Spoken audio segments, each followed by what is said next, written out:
Hello he's നമസ്കാരം, സന്തോഷമാണ്.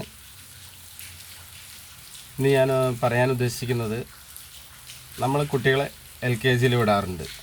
അപ്പോൾ നമ്മൾ നമ്മുടെ കുട്ടികളുടെ കാര്യം മാത്രമേ ചിന്തിക്കാറുള്ളൂ.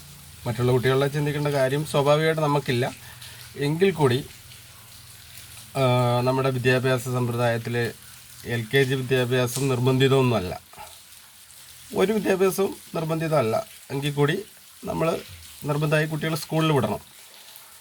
അപ്പോൾ ഈ LKG വിദ്യാഭ്യാസം സ്റ്റാർട്ട് ചെയ്യുന്ന സമയത്ത് ഒരു സാധാരണക്കാരൻ, ഇടത്തരക്കാരൻ അങ്ങനെയുള്ളവർക്കെല്ലാം ഒരു പക്ഷേങ്കിൽ ഈ ഡൊണേഷൻ പൈസയൊക്കെ കെട്ടിവെച്ച് പിള്ളേരെ സ്കൂളിൽ വിടാൻ സാധിക്കുമായിരിക്കും. പക്ഷെ അതിൻ്റെ ഇടയിൽ ഇതിൽ പെടാത്ത അതിദാരിദ്ര്യരായ കുറച്ച് കുട്ടികളുണ്ടാവും, മാതാപിതാക്കൾ ദരിദ്രരായ കുട്ടികളുണ്ടാവും. അവരെ പിന്നോക്ക അവസ്ഥയിൽ നിൽക്കുന്ന കുട്ടികൾ, ആ കുട്ടികൾക്ക് പഠിക്കാനുള്ള സാഹചര്യവും ഉണ്ടാവും. പഠിക്കാനുള്ള സാഹചര്യം ഇല്ലായിരിക്കും. അപ്പോൾ എന്താ ചെയ്യാന്ന് വെച്ചാൽ, ഇവർ മാക്സിമം അംഗനവാടികളിൽ വിടും കുട്ടികളെ.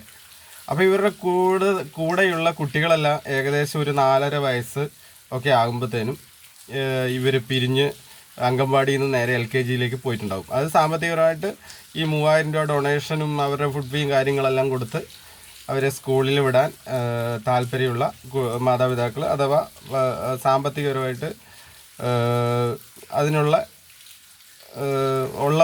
സാമ്പത്തികം ഉള്ളവർ അവരെ ഈ LKG കൊണ്ട് ചേർക്കും. അപ്പോൾ ഇവർ 4.5 വയസ്സിൽ അല്ലെ 4 വയസ്സിൽ അവിടുന്ന് അംഗൻവാടിയിൽ നിന്ന് കുട്ടീനെ കൂട്ടിക്കൊണ്ട് പോയി ഇവിടെ കൊണ്ട് ചേർക്കുന്ന സമയത്ത് നമ്മുടെ ഈ ആദ്യം പറഞ്ഞ വിഭാഗത്തിൽപ്പെട്ട കുട്ടികൾ അംഗൻവാടി വിദ്യാഭ്യാസം തുടരുന്നുണ്ടാവും. അവരെ നേരെ കൊണ്ടുവന്നിട്ട് 6 വയസ്സാകുമ്പോഴോ അല്ല 5.25 6 വയസ്സാകുമ്പോഴത്തേനും നേരെ കൊണ്ട് 1-ാം ക്ലാസ്സിലിരുത്തും. 1-ാം ക്ലാസ്സിലിരുത്തിയപ്പം ഈ ആക്റ്റീവായ പിള്ളേർ അന്നേരപ്പോൾ തന്നെ LKG UKG കഴിഞ്ഞ് ആക്റ്റീവായ പിള്ളേരുടെ കൂട്ടത്തിലാണ് ഇവരെ കൊണ്ടുപോയി അവിടെ ഇരുത്തുക. അപ്പോൾ ഇവർ ടീച്ചർ പേരെന്താന്ന് ചോദിക്കുമ്പോഴത്തേനും, പേരെന്താണ് മോൻ്റെന്ന് ചോദിക്കുമ്പോഴത്തേനും മൈ നെയിം ഈസ് ഇന്ന ആൾ, അതായത് എൻ്റെ കുട്ടിയുടെ പേര് അദ്വൈത് അങ്ങനെയൊക്കെ പറയാവുന്ന രീതിയിലേക്ക് എത്തും. അപ്പോൾ ആ കുട്ടി ഈ കുട്ടീനെ നോക്കുന്നൊരു നോട്ടമുണ്ട്. ആ നോട്ടം അവരുടെ ആ നിസ്സഹാവസ്ഥയിൽ നിന്നുകൊണ്ടുള്ള നോട്ടം അത് അവരുടെ മുന്നോട്ടുള്ള പഠന നിലവാരത്തെ മൊത്തമായിട്ട് ബാധിക്കും എന്ന് തന്നെയാണ് എൻ്റെ അനുഭവത്തിൽ നിന്ന് എനിക്ക് മനസ്സിലായത്. എൻ്റെ 2 കുട്ടികൾ, ആദ്യത്തെ കുട്ടീനെ LKG UKG വിട്ടില്ല, അംഗനവാടി ഇരുത്തി. എന്നിട്ട് കുട്ടീനെ നേരെ കൊണ്ടുപോയിട്ട് 1-ാം ക്ലാസ്സിൽ ചേർത്തു.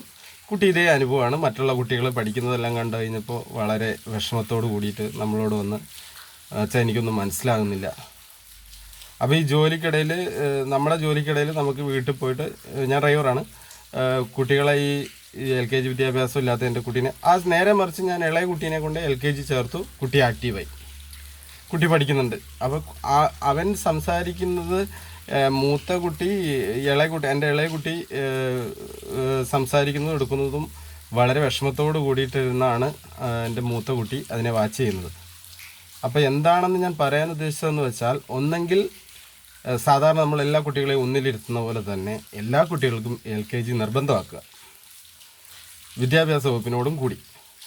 അല്ലെങ്കിൽ ഒരു കുട്ടികൾക്കും ഈ LKG വിദ്യാഭ്യാസത്തിൻ്റെ ആവശ്യം ഇല്ല എന്ന് തന്നെ കരുതേണ്ടി വരും. LKG വിദ്യാഭ്യാസം കൊടുത്തതുകൊണ്ട് മോശമായി എന്ന് എനിക്ക് അഭിപ്രായമില്ല.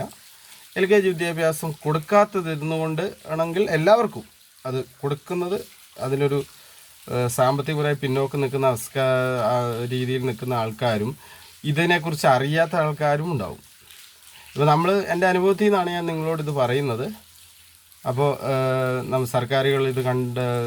സർക്കാരുകൾ ഇതിനൊരു നല്ല തീരുമാനം, ഇനിയുള്ള കാലത്തെ പിള്ളേരുടെ ബാല്യത്തിലാണ് മനസ്സിൻ്റെ പിരിമുറുക്കമൊന്നും ഉണ്ടാകാണ്ട് പിള്ളേർ കളിച്ച് നല്ല ക്ലിയറായിട്ട് സമത്വത്തോടു കൂടി വളർന്നു വരേണ്ട ഒരു സിറ്റുവേഷൻ സ്റ്റാർട്ട് ചെയ്യേണ്ട ഒരു ഏരിയയാണ് LKG മുതൽ എന്നുള്ള അഭിപ്രായമാണ് എനിക്കുള്ളത്. അപ്പോൾ അതിന് നീതിയുക്തമായ ഒരു തീരുമാനം അധികാരികളുടെ ഭാഗത്തുനിന്ന് ഉണ്ടാകണമെന്ന് ഈ വീഡിയോ മുഖേന ഈ ചെറിയ പ്ലാറ്റ്ഫോമിൽ പറയാൻ ഞാൻ ആഗ്രഹിക്കുകയാണ്. ഞാൻ പറയുന്നത് എന്താണ് എന്ന് വെച്ചാൽ, ഒരു സ്റ്റാർട്ടിംഗ് പോയിൻ്റ് ഒരു സമത്വത്തോടു കൂടി ആരംഭിക്കണം എന്ന് തന്നെയാണ് ഞാൻ ഈ വീഡിയോയിലൂടെ പറയാൻ ആഗ്രഹിച്ചത്. എല്ലാവർക്കും നമസ്കാരം.